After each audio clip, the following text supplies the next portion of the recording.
भारतीय संविधान का आर्टिकल नंबर 14 जो है वो सभी भारतीयों को इक्वलिटी का राइट प्रदान करता है। और उस एक आर्टिकल की वजह से हमें इक्वलिटी के हक तो मिल गए हैं, लेकिन क्या हम एक दूसरे को इक्वल समझने लगे हैं?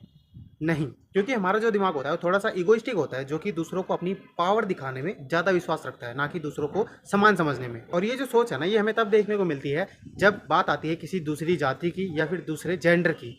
तभी हम लोग दबाना चाहते हैं दूसरी जाति वालों को, दूसरे जेंडर वालों को। और यही जो हमारा नेचर है दर्शाता है कि हमारे अंदर कितना गुस्सा, कितनी घृणा, कितना ईगो भरा है दूसरों के लिए। और इसी चक्कर में ज़्यादातर लोग जो है क्रिमिनल भी बनते हैं, और यही चीज़ होती है उनमें इतनी ज़्यादा क्रूरता जो है वो भी भर देती है।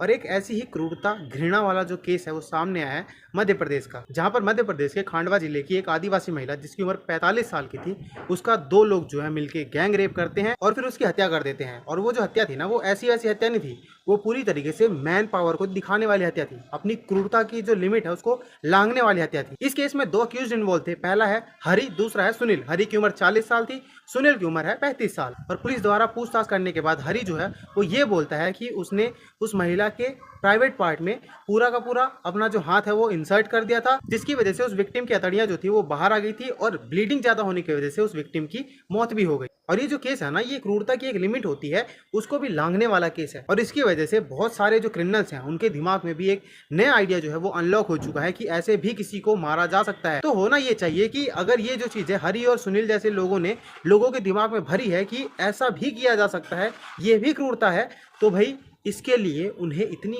गंदी सजा मिलनी चाहिए जिससे कि लोगों के दिमाग में ये भी जाए कि अगर आपने कभी ऐसा किया, किसी की जिंदगी के साथ कोई भी खिलवाड़ किया, तो आपके साथ इससे भी बुरा हो सकता है। और बाकी उन क्रिमिनल्स के खिलाफ भारतीय न्याय संहिता की सेक्शन 66, जिसमें यह बताया गया है कि अगर आप रेप करने के बाद किसी भी विक्टिम को जान से मार देते हैं तो उसमें आपको क्या सजा मिलेगी। उसके बाद भारतीय न्याय संहिता का सेक्शन 70 है, जो कि है गैंग रेप के लिए। और भारतीय न्याय संहिता का सेक्शन 103 जो है, जो कि है मर्डर के लिए, उनके तहत एक केस भी दर्ज करा गया है इन दोनों के खिलाफ। तो उम्मीद करते हैं कि भाई इस बार जो है ऐसे ही जजमेंट्स नहीं आ जाएंगे, इस बार सिखाने वाले जजमेंट आएंगे, लोगों की विचारधारा पे हावी होने वाले जजमेंट आएंगे, लोगों को डराने वाले जजमेंट्स आएंगे।